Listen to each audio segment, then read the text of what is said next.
A young man urinated on a stranger's grave as a joke. What happened next exposed a 30-year-old murder and changed his village forever. Tunde thought he was just being rebellious when he relieved himself on that moss-covered tombstone. He had no idea the dead man buried beneath would refuse to stay silent. The spirit of Adakan Lai had been waiting decades for someone brave enough to uncover the truth about his murder. When Tunde desecrated his resting place, he unknowingly volunteered for a terrifying mission that would force him to confront one of his village's most respected leaders. What started as midnight whispers and moving blankets escalated into supernatural demands that threatened to destroy Tunde's sanity. The restless spirit wouldn't leave him alone until he exposed the shocking betrayal that had been hidden in plain sight for 3 decades. Stay with us to discover how a moment of disrespect awakened a murdered man's ghost. Learn why the village's most trusted elder was actually a cold-blooded killer, and witness the incredible investigation that proved the dead can demand justice from the living. Because this isn't just about a haunted young man. It's about hidden ledgers, poisoned food, stolen fortunes, and the moment when supernatural terror became the key to solving the perfect crime. The truth waiting in this story will leave you questioning what lengths the dead will go to find peace, and whether justice delayed is truly justice denied. The ancient village of Ikotun had stood for over 3 centuries, its red clay compounds scattered like earthen jewels across the rolling hills of southwestern Nigeria. Massive Iroko trees, their trunks wide enough to shelter entire families, cast cooling shadows over narrow paths worn smooth by countless generations of bare feet. The air always carried the mingled scents of wood smoke from cooking fires, rich palm oil, and the sweet fragrance of blooming hibiscus that lined nearly every compound wall. At the heart of this timeless community lay the village cemetery, a sacred grove where the ancestors rested beneath weathered tombstones carved from local granite. The burial ground was older than anyone could remember, its entrance marked by 2 towering palm trees that the village elders said had been planted by the first settlers. These trees had grown so large their fronds seemed to brush the very sky, creating a natural cathedral that commanded respect from even the most irreverent souls. Or so everyone thought. 22-year-old Tunde Adebayo had always been the exception to every rule his village held sacred. Where others saw tradition, he saw outdated superstition. Where the elders demanded reverence, Tunde offered mockery disguised as humor. His lean frame and quick smile had charmed his way out of countless scoldings. But his irreverent attitude toward the spiritual beliefs that governed village life was becoming increasingly troublesome to the community's leaders. "That boy will bring trouble to this village one day," Mama Kimi often muttered as she watched Tunde swagger past her compound, his voice raised in laughter at some joke that usually involved mocking the very customs she held dear. Mark my words, the ancestors do not appreciate disrespect. But Tunde had grown up in a changing world. Unlike his parents and grandparents, he had attended the government secondary school in the neighboring town, where British-educated teachers had filled his head with what they called rational thinking and scientific methodology. He had learned about bacteria and viruses, about psychological explanations for supernatural experiences, about the power of suggestion and group hysteria. Armed with this modern knowledge, Tunde had returned to Ikotun convinced that he was the most enlightened person in a village full of backward believers. The traditional stories that made children hurry past the cemetery after dark seemed ridiculous to him. The elaborate rituals performed to appease ancestral spirits struck him as elaborate theater designed to maintain the elders' authority over the younger generation. His friends knew better than to challenge Tunde's skeptical views directly. Instead, they simply avoided joining him when his rebellious moods led him to test the boundaries of village taboos. They had been raised on their grandmother's stories about what happened to young people who showed disrespect for the spiritual realm, and unlike Tunde, they weren't eager to discover whether those stories contained any truth. "Tunde, my friend, sometimes wisdom is knowing which battles are worth fighting," his closest friend Kola had warned him just the week before. They had been sitting beneath the ancient baobab tree that served as the village's unofficial meeting place, watching the sun set behind the distant hills. "Our elders may seem old-fashioned, but they have survived longer than you and I have been alive. Perhaps there is something to their caution." Tunde had laughed, the sound echoing across the village square. "Kola, you sound like my grandmother. Next, you'll be telling me that the wind spirits whisper secrets to those who know how to listen, or that certain trees house the souls of our ancestors. Maybe I will. Kola had replied quietly, his eyes serious despite his friend's mocking tone. Because unlike you, I remember what happened to Biodun when he decided to test whether the forest spirits were real.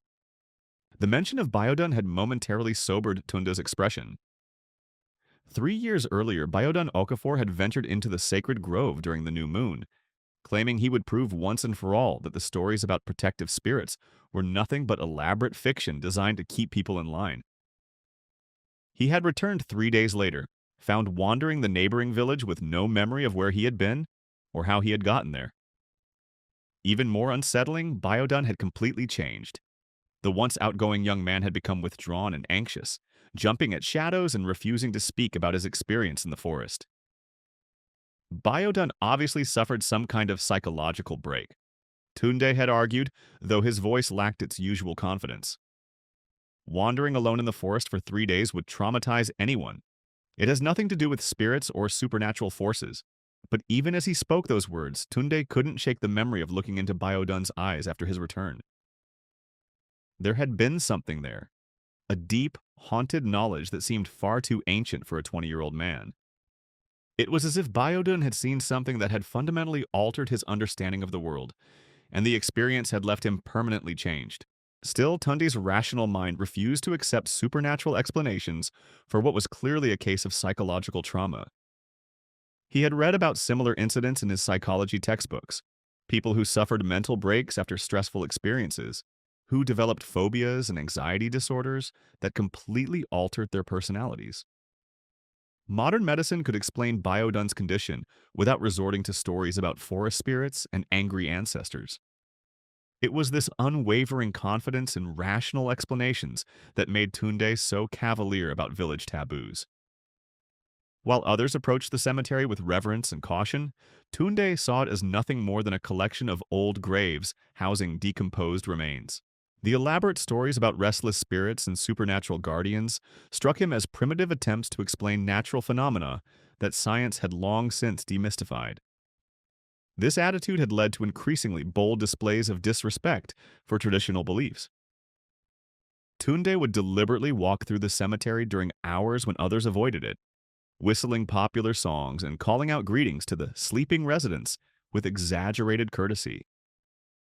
He made jokes about the carved figures that adorned some of the older tombstones, creating elaborate comedic narratives about the deceased that delighted his younger admirers and horrified the village elders. That boy is playing with forces he does not understand.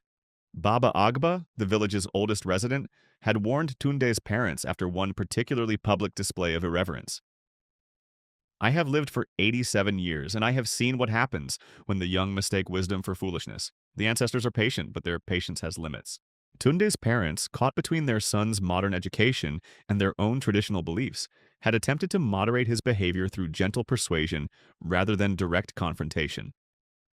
They recognized that his time at the government school had given him knowledge and opportunities that their generation had never possessed, but they also worried that his education had come at the cost of spiritual wisdom that had protected their family for generations. "Son," his father had said during one of their evening conversations, "there is a difference between questioning traditions and showing them disrespect. You can maintain your scientific beliefs while still honoring the customs that have kept our community together for centuries." But Tunde had dismissed these concerns with the casual arrogance of youth, convinced of its own enlightenment. "Papa, you and Mama worry too much. There's nothing in that cemetery but old bones and older superstitions. The dead cannot hurt the living because the dead cannot do anything at all. They are gone, finished, returned to the earth. All these stories about spirits and supernatural justice are just ways for people to feel better about the randomness of life and death." His mother had sighed deeply, recognizing in her son's stubborn confidence an echo of her own youthful certainty about matters that time had taught her were far more complex than they initially appeared. "Tunde, there are more things in this world than your books can explain. Wisdom sometimes comes not from what we know, but from accepting what we cannot understand." These conversations always ended the same way, with Tunde politely but firmly rejecting his parents' concerns and reaffirming his commitment to rational thinking over traditional superstition. He genuinely believed he was helping his community evolve beyond primitive beliefs that held them back from embracing modernity and progress. It was this absolute confidence in his own enlightened perspective that led Tundi to view the village cemetery not as a sacred space deserving respect, but as the perfect location to demonstrate the foolishness of supernatural beliefs. If he could prove that nothing terrible happened when someone openly disrespected the burial ground, perhaps others would begin to question the traditional stories that kept them trapped in what he saw as unnecessary fear and limitation. The opportunity to test his theories came on a warm evening in late October, when the harmattan winds had begun to blow down from the Sahara, carrying with them the dry, dusty air that signaled the approach of the dry season. Tunde and 5 of his friends had gathered after the evening meal to play their weekly game of hide and seek, a childhood tradition they had maintained despite their advancing years because it provided an excuse to explore the village after dark without arousing suspicion from watchful parents. The game had been going well, with each participant taking turns as the seeker, while the others found increasingly creative hiding places throughout the village.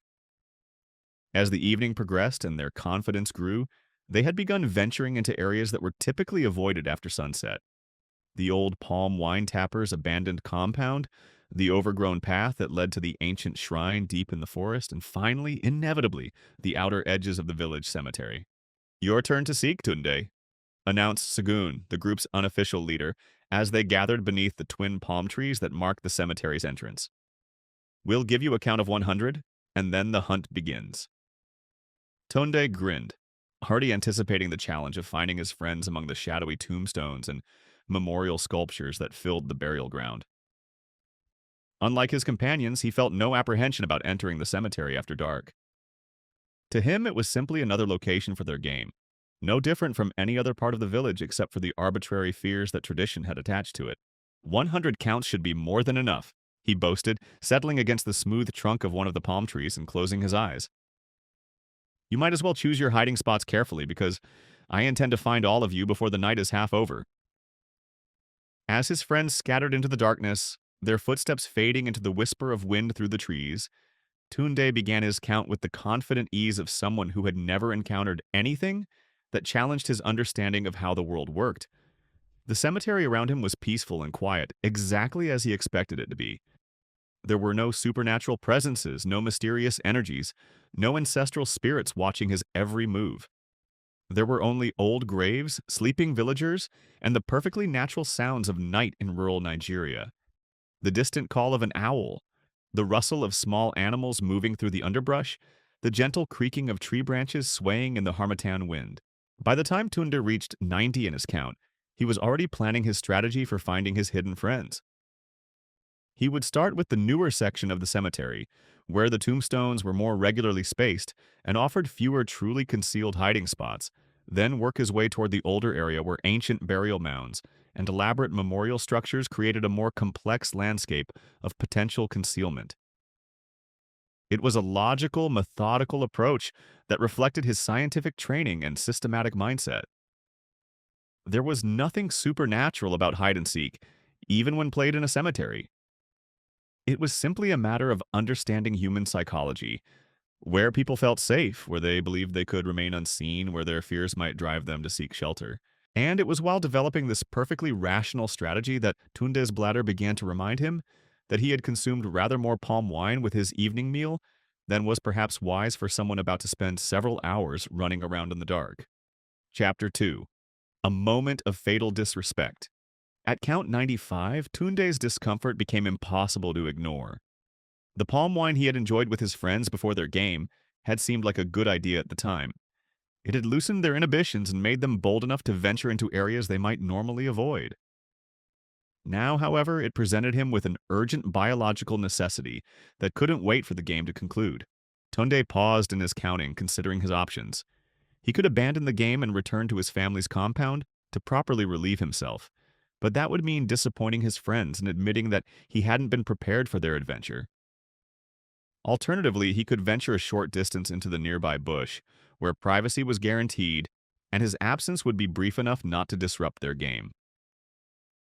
The decision should have been simple, but as Tunde opened his eyes and surveyed his surroundings, a third option presented itself.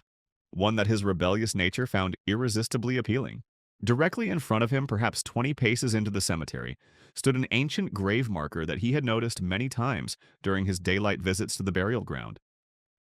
The tombstone was old enough that the carved inscription had been worn nearly smooth by decades of weather, but it was still clearly a significant burial site. Moss had grown across much of the stone's surface, and the small burial mound behind it was covered with the kind of lush vegetation that indicated the grave had been undisturbed for many years. More importantly, for Tunda's current purposes, the grave was isolated from the main pathways through the cemetery and partially hidden by a large bush that would provide the privacy he needed. It was also, quite obviously, the kind of sacred site that village tradition demanded be treated with the utmost respect. Exactly the sort of place where relieving oneself would be considered not just inappropriate, but actively blasphemous. For someone who had spent years arguing that traditional taboos were meaningless superstitions, the symbolism was too perfect to resist. Here was an opportunity to demonstrate once and for all that the dead possessed no power over the living, that the elaborate rules governing proper behavior in sacred spaces were nothing more than social control mechanisms designed to maintain the authority of the village elders. Tunde glanced around to ensure that none of his friends were close enough to witness what he was about to do. The cemetery was silent except for the natural sounds of night, and he could see no movement among the tombstones that might indicate someone was watching. Perfect. His demonstration of rational fearlessness would be a private affair, at least initially. Later, if he chose, he could share the story with others as proof that cemetery taboos were meaningless. With a confidence born of absolute certainty in his own enlightened perspective, Tunde approached the ancient grave. Each step seemed to echo his internal monologue about the ridiculousness of supernatural beliefs. The dead were dead. They had no awareness of the living world, no ability to influence events, no capacity for anger or revenge. What he was about to do might offend the sensibilities of traditional believers, but it would have no actual consequences beyond the social disapproval of people whose opinions were based on ignorance rather than knowledge. The grave marker, when he reached it, proved to be even older than he had initially realized. The stone was a type of granite that was no longer quarried locally, and the carving style belonged to an earlier era when memorial sculptures were more elaborate and symbolic. Despite the weathering that had obscured much of the inscription, Tunde could still make out what appeared to be a name, something that looked like Adakan, followed by additional letters too worn to decipher. For a brief moment, looking down at this tangible reminder of a human life that had ended decades before his own birth, Tunde felt an unexpected flutter of uncertainty. This hadn't been just a grave marker to the person buried here. It had been the final resting place of someone who had lived and loved and hoped and feared, someone whose family had carefully chosen this spot and lovingly carved this stone to honor their memory. But the moment of doubt passed quickly, overwhelmed by Tunde's conviction that sentiment and tradition were poor guides for rational behavior. The person buried here had been dead for decades. They had no awareness of present events, no capacity to be offended by disrespectful treatment, no ability to seek vengeance against the living. To treat this grave differently than any other patch of earth was to indulge in precisely the kind of magical thinking that kept people trapped in ignorance and fear. With deliberate casualness, Tunde unzipped his trousers and began to relieve himself on the grave. The act itself was unremarkable, a simple biological function that he had performed thousands of times before in dozens of different locations. But the setting transformed the mundane into the profane, turning a basic human necessity into what any traditional believer would consider an act of shocking sacrilege. As the stream of urine splashed against the weathered stone and soaked into the moss-covered mound, Tunde felt a surge of triumphant satisfaction. Here was proof positive that supernatural beliefs were nothing more than elaborate delusions. The sky did not crack open to release vengeful spirits. The earth did not tremble with ancestral rage. Lightning did not strike him down for his disrespect. Instead, there was simply the quiet sound of liquid hitting earth and stone, the gentle whisper of wind through the cemetery trees, and the distant hooting of an owl somewhere in the darkness. Normal, natural, perfectly explicable phenomena that required no supernatural explanations or traditional interpretations. But even as Tunde reveled in his rational triumph, subtle changes were beginning to occur around him that his scientific mindset prevented him from immediately recognizing. The wind, which had been providing a gentle, consistent breeze throughout the evening, suddenly stilled completely. The owl fell silent mid-call, as if something had startled it into wary alertness. Even the usual chorus of night insects seemed to pause, creating a pocket of absolute silence that extended outward from the defiled grave like ripples on a still pond. Tunda noticed the silence, but attributed it to nothing more than the natural fluctuations in environmental sound that occurred throughout any evening. Wind patterns shifted constantly, nocturnal animals moved through their territories according to their own mysterious schedules, and insects responded to changes in temperature and humidity that humans couldn't detect. There was nothing supernatural about a temporary lull in the ambient sounds of night. What he couldn't attribute to natural causes, however, was the sudden drop in temperature that seemed to emanate from the grave itself. Even in the warm climate of southwestern Nigeria, late October evenings could be cool. But this was different. A bone-deep chill that seemed to seep upward from the earth and wrap around him like cold, invisible fingers. Tunde shivered involuntarily, then immediately chastised himself for allowing his imagination to transform a perfectly normal temperature fluctuation into something ominous. The Harmattan winds from the Sahara were known for bringing sudden temperature changes, and the cemetery's location in a grove of large trees created microclimates that could feel dramatically different from the surrounding area. Still, as he zipped up his trousers and prepared to return to his game, Tunda found himself eager to leave the immediate vicinity of the grave. Not because he felt threatened or guilty, he assured himself, but simply because standing still in the cooling air was less comfortable than moving around in search of his hidden friends. "See?" he said aloud, his voice carrying more bravado than confidence in the unnatural silence. Nothing happened. Nothing at all. The words seemed to hang in the air longer than they should have, as if the cemetery itself was considering their truth. Then, just as Tunda turned to leave, his foot caught on something that hadn't been there moments before, a root or branch that seemed to emerge from the earth directly in front of him. He stumbled forward, his arms windmilling frantically as he tried to regain his balance, but gravity and momentum combined to send him crashing face first into the soft earth beside the grave. The impact knocked the wind from his lungs and sent a shower of dirt and dried leaves cascading around him as he struggled to push himself upright. "Stupid root!" he muttered, spitting earth from his mouth and brushing debris from his clothes. But even as he spoke, Tunde was examining the ground where he had tripped, looking for the obstacle that had caused his fall. There was nothing there. The earth around the grave was smooth and undisturbed, covered with the same carpet of fallen leaves and moss that had been there when he first approached. No protruding roots, no fallen branches, no stones or other objects that could have caught his foot. Just empty earth that should have provided clear, unobstructed passage. For the first time since entering the cemetery, Tunde felt a flutter of genuine unease. He was not a clumsy person. Years of playing football and climbing trees had given him excellent balance and spatial awareness. He simply did not trip over nothing, particularly when he was moving slowly and carefully through familiar terrain. But the alternative explanation, that something supernatural had caused his fall, was too ridiculous to consider seriously. Perhaps the combination of palm wine and darkness had affected his depth perception more than he realized.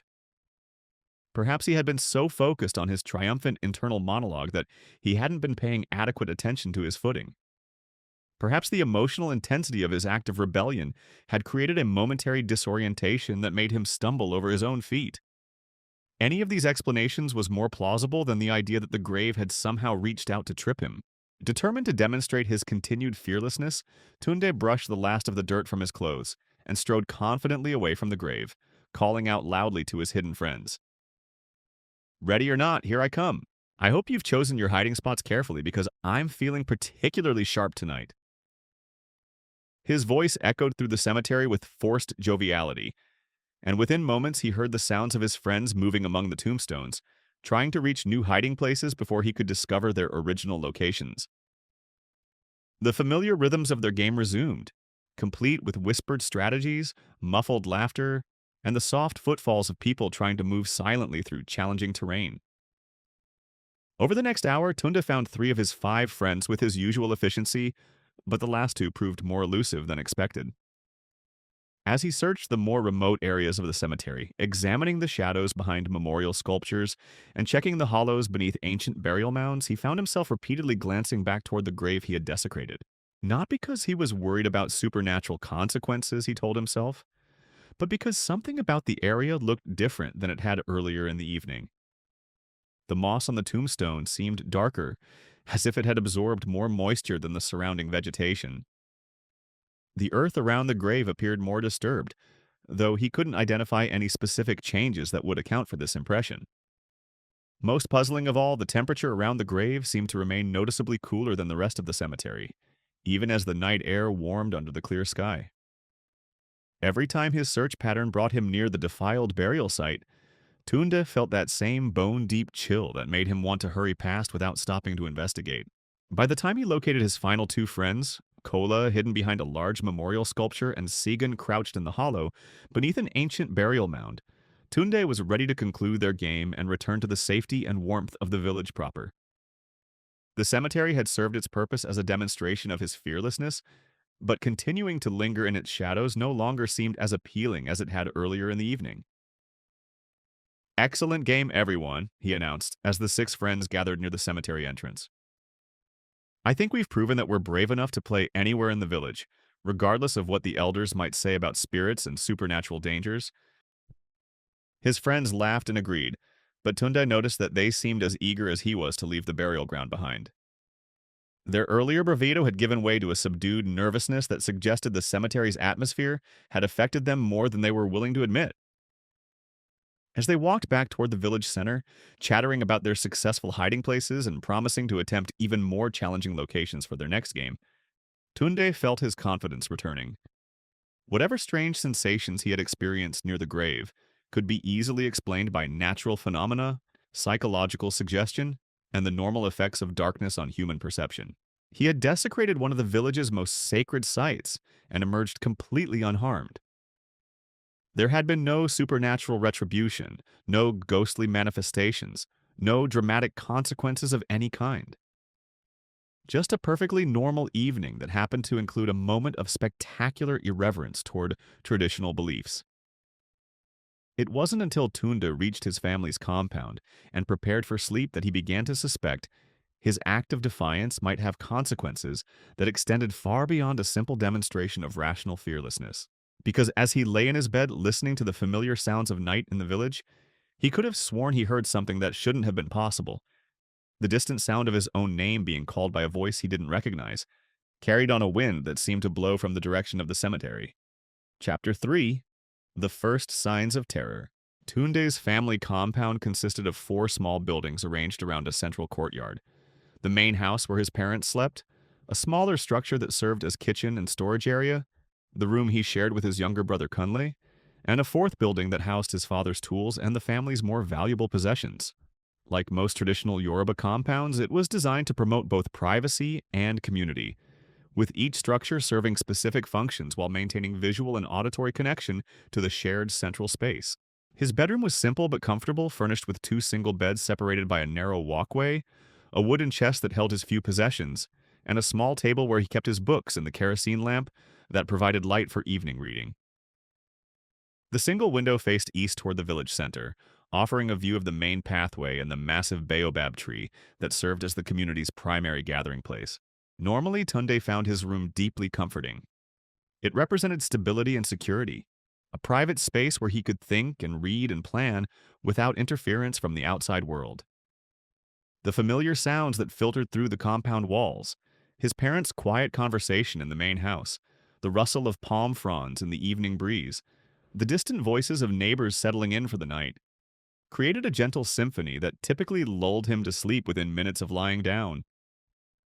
Tonight, however, sleep seemed impossibly distant. Tunde lay on his back, staring at the ceiling and listening to his younger brother's steady breathing from the bed across the room. Kunle had been asleep for over an hour, exhausted by a day spent helping their father repair the roof of their goat pen, but Tunde found himself wide awake despite his own physical tiredness. Every time he closed his eyes, his mind returned to those moments beside the ancient grave. Not to the act of desecration itself, which he continued to view as a perfectly reasonable demonstration of rational thinking, but to the strange sensations that had followed: the unnatural silence, the sudden temperature drop, the inexplicable fall over something that hadn't been there. Logic dictated that all of these phenomena had perfectly natural explanations. The human brain was designed to detect patterns and assign meaning to random events, particularly in situations where fear or uncertainty created heightened emotional states.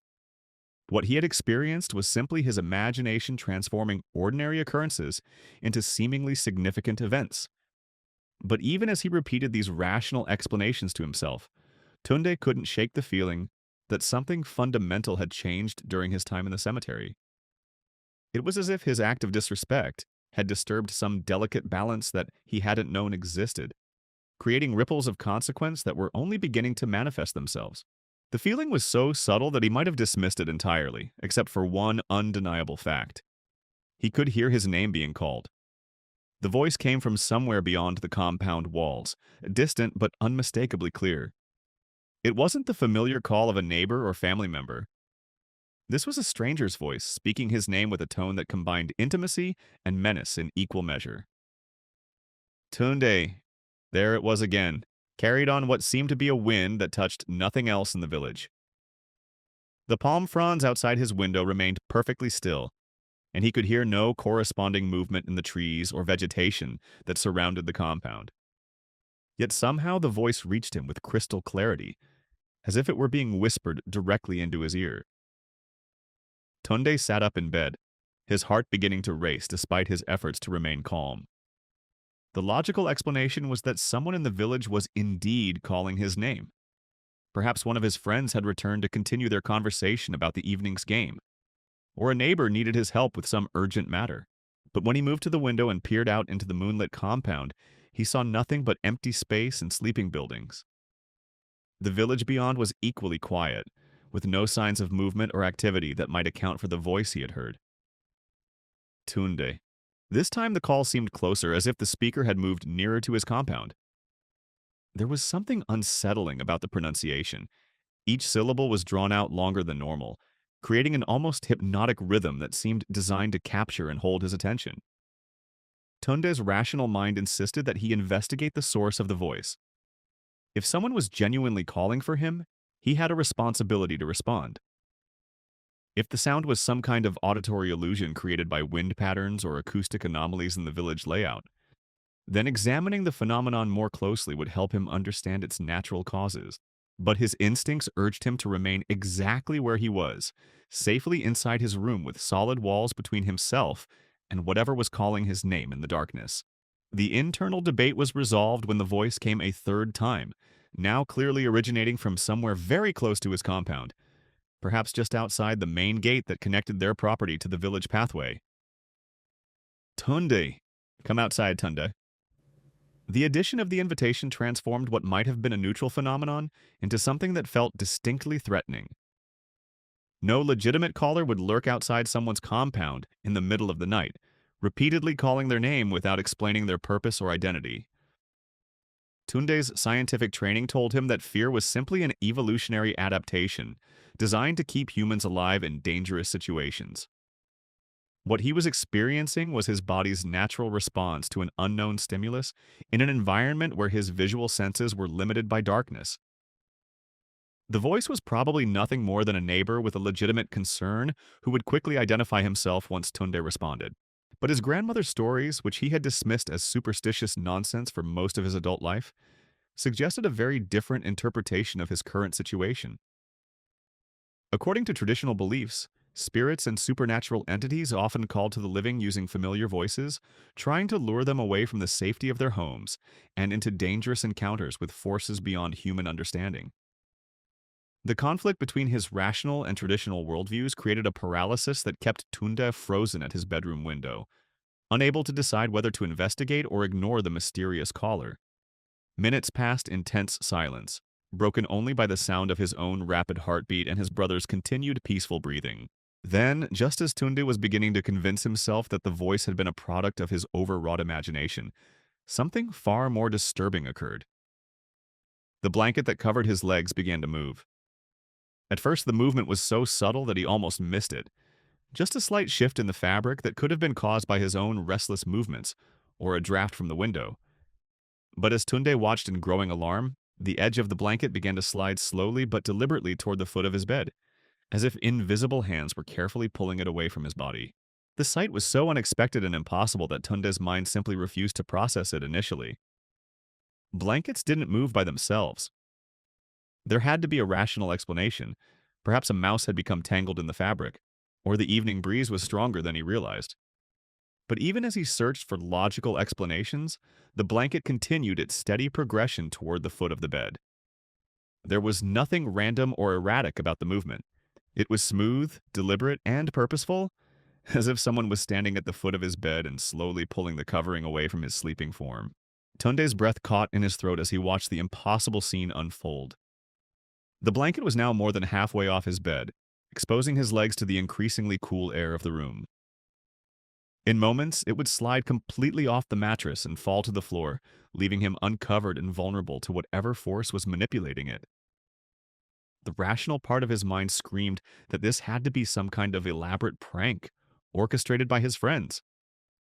Perhaps they had attached a nearly invisible fishing line to his blanket during their earlier visit to the compound, and were now pulling it from outside his window as revenge for his superior performance during their game of hide-and-seek. But the explanation felt forced and unconvincing, particularly since he couldn't see any evidence of fishing line or other mechanical devices that could account for the blanket's movement. More importantly, his friends would never engage in the kind of elaborate nighttime prank that required entering someone's bedroom while they slept. Such behavior would be considered not just inappropriate, but actively dangerous in a community where unexpected intruders might be met with violent defensive responses. As the last corner of the blanket began to slide off his bed, Tunde finally broke free from his paralyzed observation and lunged forward to grab the escaping fabric. His sudden movement sent the blanket tumbling to the floor, but at least it stopped the impossible phenomenon that had been unfolding before his eyes. The action also woke his younger brother, who sat up in bed with the confused disorientation of someone pulled abruptly from deep sleep. "Tunde, what's happening? Why are you out of bed?" Kunle's voice was thick with sleep, but his concern was immediate and genuine. At 15, he still looked up to his older brother as a source of protection and guidance, and seeing Tunde standing in the middle of their bedroom in an obvious state of distress triggered his own alarm.